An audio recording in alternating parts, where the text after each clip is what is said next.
नमस्कार दोस्तों, प्लेटफॉर्म गुरु क्लासेस में आप सभी का स्वागत है। जैसा कि हम लोग तमाम अखबारों में पढ़ रहे हैं, देख रहे हैं, सुन रहे हैं, टीवी में, मीडिया में कि उत्तर प्रदेश पुलिस भर्ती परीक्षा जो लगभग 26,000 आने वाली है। उसके साथ सुपर टेट भी अध्यापक भर्ती परीक्षा जल्द ही होने वाला है।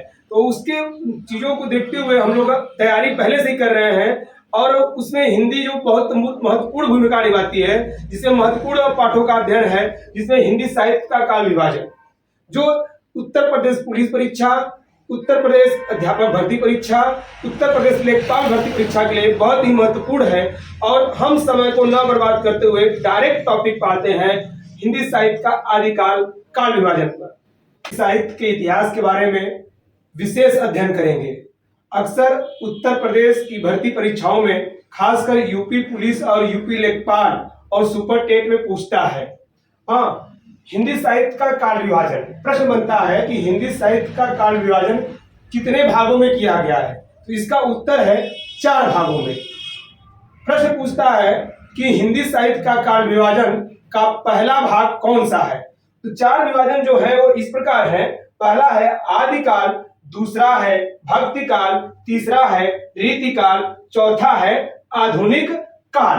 हिंदी साहित्य काल विभाजन में आदिकाल, भक्ति काल, रीतिकाल, आधुनिक काल, इन चारों कालों में सबसे महत्वपूर्ण काल 2 काल वर्तमान में माने जाते हैं, भक्ति काल और आधुनिक काल। भक्ति काल को ही स्वर्ण युग काल भी कहा जाता है। स्वर्ण युग काल भी कहा जाता है। कई बार परीक्षा में पूछा भी हुआ है स्वर्ण युग काल किस काल को कहा जाता है, तो इसका उत्तर है भक्ति काल को।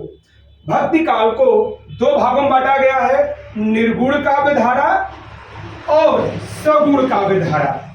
निर्गुण काव्य धारा को 2 उपभागों में बांटा गया है, ज्ञानाश्रयी शाखा, प्रेमाश्रयी शाखा। और सगुण काव्य धारा को 2 भागों में बांटा गया है, रमाश्रयी शाखा, कृष्ण श्रेयी शाखा। निर्गुण काव्य धारा के अंतर्गत ज्ञानाश्रयी में संत काव्य आते हैं, जिसके प्रमुख कवि कबीर माने जाते हैं। और प्रेमाश्रयी शाखा के अंतर्गत सूफी काव्य आते हैं, जिसके अंतर्गत प्रमुख कवि मलिक मुहम्मद जायसी माने जाते हैं। सगुण काव्य धारा के अंतर्गत रामाश्रयी शाखा के प्रमुख कवि तुलसीदास जी हैं और कृष्णश्रेयी शाखा के प्रमुख कवि सूरदास जी हैं। हिंदी साहित्य के इतिहास में भक्ति काल को स्वर्णयुग काल कहा जाना एक बहुत ही महत्वपूर्ण है। स्वर्णयुग काल का प्रमुख कारण यह है कि हमारा भारत देश उस समय मुस्लिम शासकों से पूरा शासित था। इसका प्रमुख प्रभाव दिखने को मिला। जो हमारे बहुत से ऐसे कवि, भारतीय कवि थे जो राजा के श्रेयी कवि होकर उनकी गुणगान करते थे। इनके अलावा कबीर, तुलसी, सूर जैसे भी कवि थे जिन्होंने राजा के आश्रय में न होकर एक देश में, एक जनता के बीच एक अलग जगाया। ज्ञानाश्रयी शाखा की बात किया जाए तो कबीर इसमें सबसे प्रमुख आते हैं। कबीर हिंदी साहित्य के मात्र एक ऐसे कवि थे जो पढ़े लिखे नहीं थे, जो अपने ज्ञान के आधार पर आध्यात्मिक को लेते हुए बातों को रखते हैं।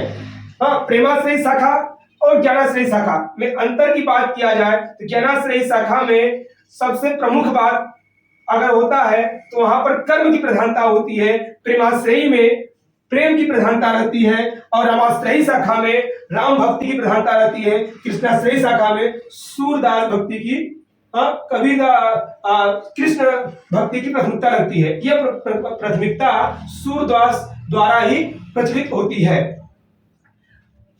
तो भक्ति काल को अगर पूछा जाए परीक्षा में कितने भागों में बांटा गया है, तो बताएंगे 2 भागों में, निर्गुण काव्य धारा और सगुण काव्य धारा। निर्गुण काव्य धारा ज्ञानाश्रयी शाखा और प्रेमाश्रयी शाखा, सगुण काव्य धारा रामाश्रयी शाखा और कृष्णश्रेयी। भक्ति काल के बाद हिंदी साहित्य के इतिहास में रीति काल का समय आता है, जिसमें 3 भागों में बांटा गया, जिसे रीति सिद्धि काव्य धारा, रीतिबद्ध काव्य धारा, रीति मुक्त काव्य धारा। रीति सिद्धि काव्य धारा के प्रमुख कवि बिहारी लाल को माना जाता है।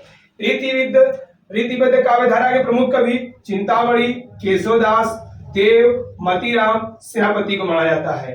रीति मुक्त काव्यधारा के विशेष कवि घनानंद, आलम, बोधा और ठाकुर को माना जाता है। प्रतियोगिता स्तर पर इसको देखा जाए तो परीक्षा में कई बार पूछा हुआ उत्तर प्रदेश पुलिस लेखपाल समीक्षा अधिकारी में कि बिहारी लाल किस काव्यधारा के कवि हैं। अगर इस तरह के प्रश्न करता है तो आप बताएंगे रीतिकाल के अंतर्गत रीति सिद्धि काव्यधारा के। हाँ, कभी भी पूछता है चिंतामणि रीतिकाल के किस काव्यधारा के अंतर्गत आते हैं, तो रीतिबद्ध काव्यधारा के अंतर्गत आते हैं। हाँ, और रीति मुक्त के काव्यधारा के अंतर्गत घनानंद, आलम और बोधा ठाकुर आते हैं। तो हम लोग हिंदी साहित्य के काल विभाजन में आदिकाल को पढ़ा, भक्ति काल को पढ़ा, रीतिकाल को पढ़ा। रीतिकाल को 3 भागों में बांटा गया है: रीति सिद्ध काव्यधारा, रीतिबद्ध काव्यधारा, रीति मुक्त काव्यधारा। आधुनिक काल को प्रमुखतः 4 भागों में विभाजित किया गया है। जो पहला भाग है भारतेंदु युग, दूसरा भाग है द्विवेदी युग, तीसरा भाग है छायावादी युग, चौथा भाग है छायोत्तर युग। भारतेंदु युग का सबसे प्रमुख भूमिका माना जाता है हिंदी साहित्य इतिहास में। इसे पुनर्जागरण काल भी कहते हैं। भारतेंदु युग को पुनर्जागरण काल भी कहते हैं। पुनर्जागरण काल के बाद भारतेंदु युग के बाद द्विवेदी युग आता है, जो द्विवेदी युग महावीर प्रसाद द्विवेदी के नाम पर रखा गया है। महावीर प्रसाद द्विवेदी में सबसे अधिक प्राथमिकता पत्रिकाओं की रहती थी। पत्रिकाओं के माध्यम से ही साहित्य का विस्तार माना जाता है। छायावाद के अंतर्गत प्रमुख 4 कवि आते हैं। जो प्रमुख 4 कवि हैं जो इस प्रकार हैं, इसमें प्रमुख कवि हैं आपके जयशंकर प्रसाद, महादेवी वर्मा, निराला और पंत।